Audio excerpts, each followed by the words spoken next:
Hey, football fans, welcome back to another episode of Lions Latest, the show where we like to gather around and talk about the greatest team in the NFL, the Detroit Lions.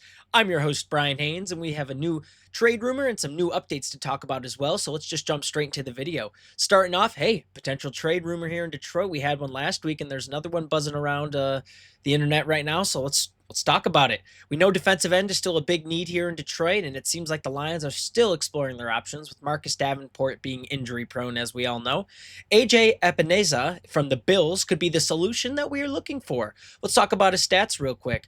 His last 2 years on the Bills, well, let's talk about 2024. He had 39 combined tackles, 16 assisted, 6 sacks, 0 interceptions. And then in 2023, he had 20 combined tackles, 11 of them were assisted, 6.5 sacks, and 2 interceptions. The year before that, he had 16 combined, 3 assisted with 6.5 sacks. But it seems like his tackling has been ramping up over the last few years. He's 26 years old, so he's about in that prime age right now.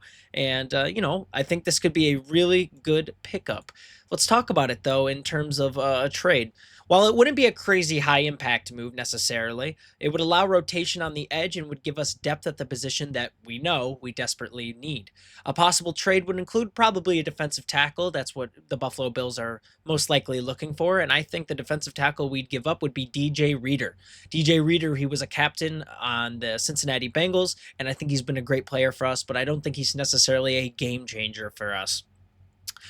With us already drafting a run-stopping defensive tackle in the first round this year, Tyreek Williams, I don't think it would be necessarily a huge loss. Plus, we are expected to get a Lee McNeil back around October, so, that spot would end up getting filled anyways. Doing so would also free up $11.6 million in cap space with a manageable $1.2 million dead cap hit. I see this as a low-risk, moderate reward kind of trade, although making the trade at the start of camp seems risky, so I think something like this wouldn't end up happening until after the season starts. Here's my thing. This is the trade that's kind of going around with analysts right now. I think it's not necessarily a bad one. I was thinking, are there better defensive tackles to get rid of? I think DJ Reader, he had his first year with the team last year. I think some of the other guys are more developed, been here longer. Not developed, but they've been here longer. DJ Reader is obviously developed, and he's a good player. But let's look at his grade from last year. He had an overall grade of 65.4, a pass rushing grade of 64.6, and his run defense grade, was 61. He had 11 solo tackles and 3 sacks with 6 assisted tackles. So it's not like blowing me away stats, right? It's nothing crazy stats. I still think he's a very talented player, and he's a leader first. Right? He's a leader. That's why I got the captain role in Cincinnati. But I think right now, we got to weigh our options, see what we need more. And I think possibly grabbing another depth piece at defensive end could be more beneficial to us while we know we have those defensive tackles.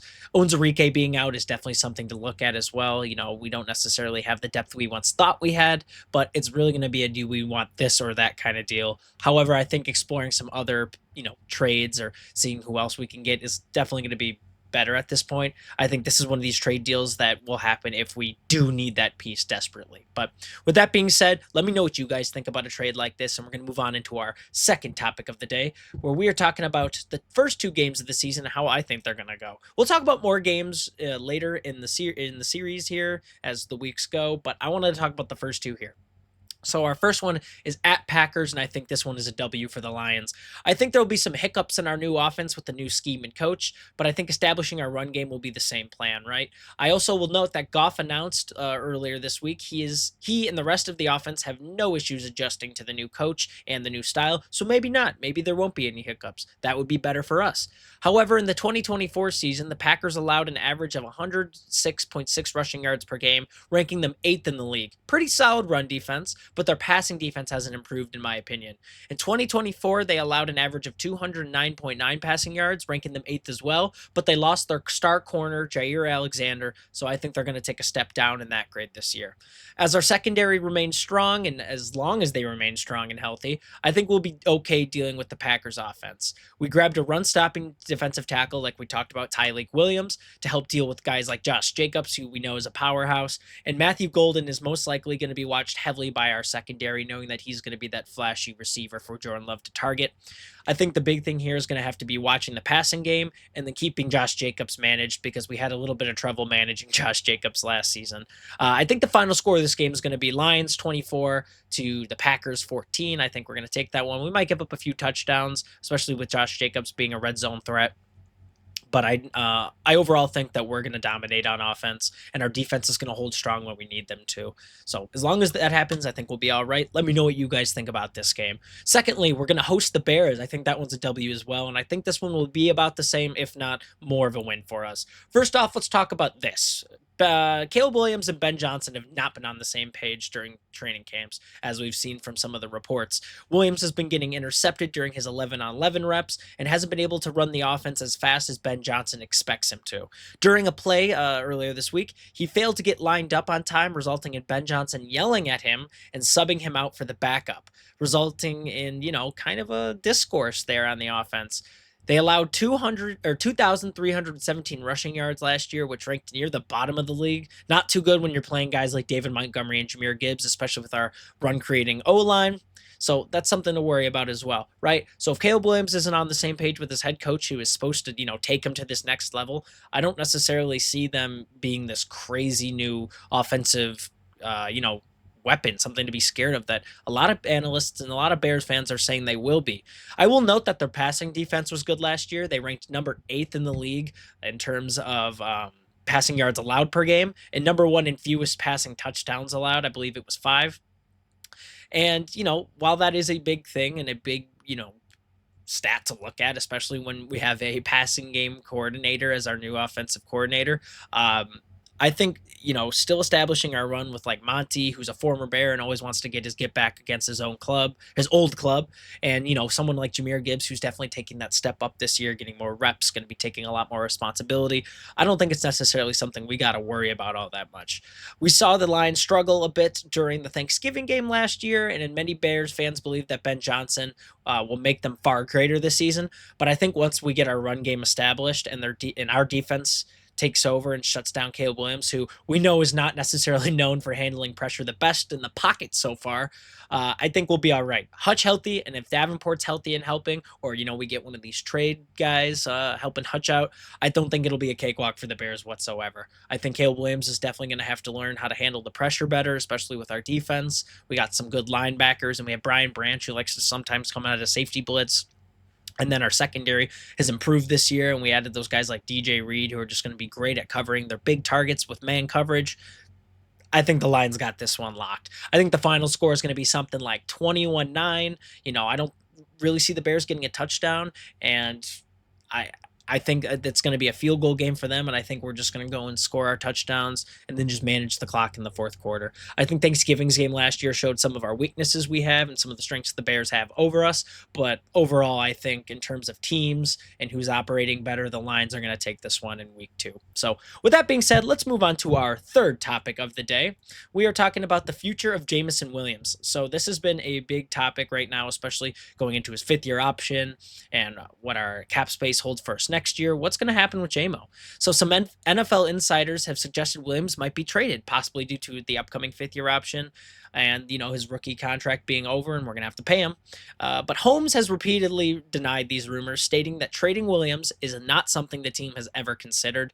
For me, I feel like JMO is a good fit on the team. His speed is a crazy weapon. He's become part of that Detroit community from what we've seen on his socials. I think he wants to be here foremost, and, he got over his injury here. I think he's really grown to like Detroit, like the coaching staff, and they've started to like him a lot more and give him more trust. We've seen it go both ways. I think he's a great fit.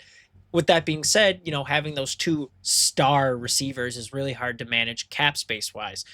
Though Holmes also indicated that the Lions do want to keep Williams, citing his strong performance in his previous season and the potential for further development. The Detroit Lions have activated his 5th-year option, guaranteeing him $15.493 million salary for the 2026 season. And with Williams' performance, including his 58 catches, 1,001 yards, and 7 touchdowns last season, it's definitely going to play a significant role in determining his potential contract value.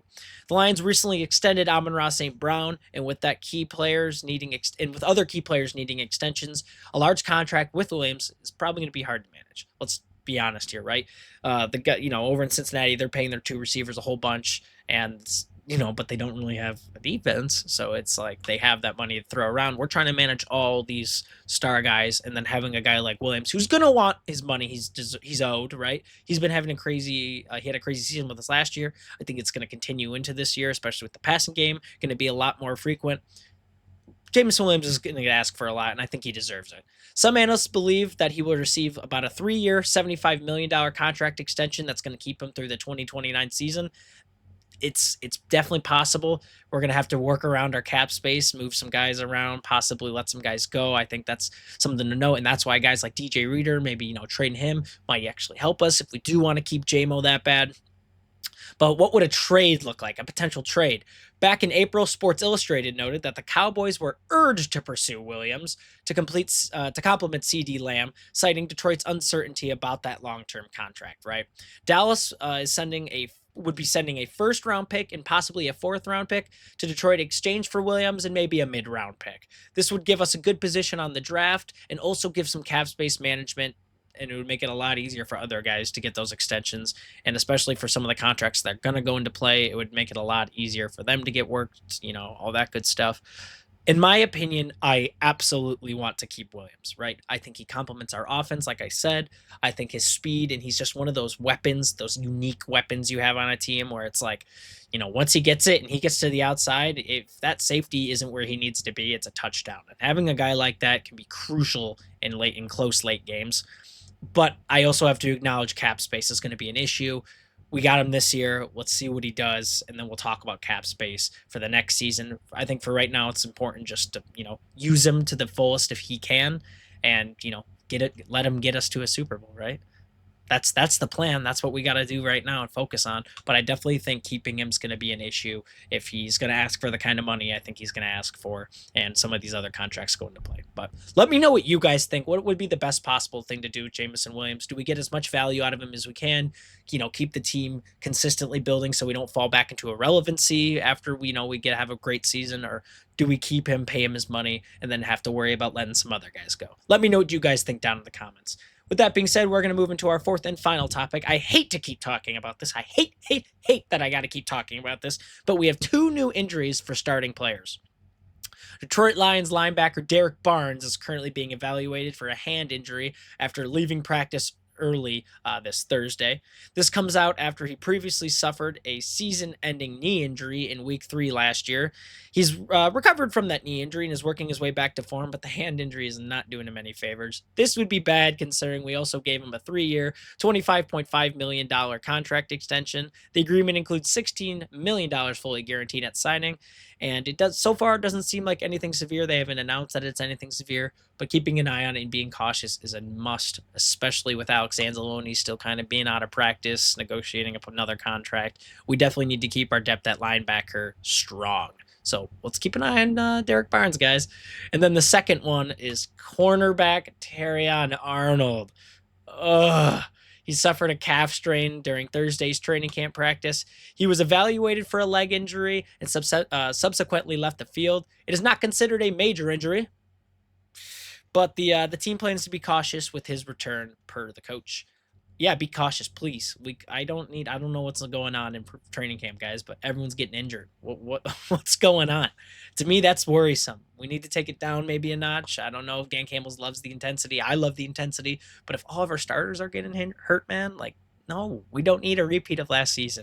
I don't know what's going on, but we need to keep that under control for sure. Terrion Arnold, I already talked about. As long as our safety or secondary stays healthy, we'll be fine. Well, they're not staying healthy, so we need to be careful and make sure Terrion Arnold is back. He was a first-round pick overall, and having him out would be no bueno. So with that being said, hopefully those 2 get back to 100% and they're ready to go for the season, because we need them. Okay, guys. Well, it looks like we're out of time here today. Thank you so much for watching Lions Latest. Make sure you like, comment, and subscribe. And if you made it to this point in the video, like I said, tell me what you think about Jameson Williams. Do we keep him and give him his money, work around some other cap space stuff, or do we trade him away for as much value as we can get for him, which would probably be a lot right now? But you guys let me know. Thank you so much for your support, and I will see you all in the next video.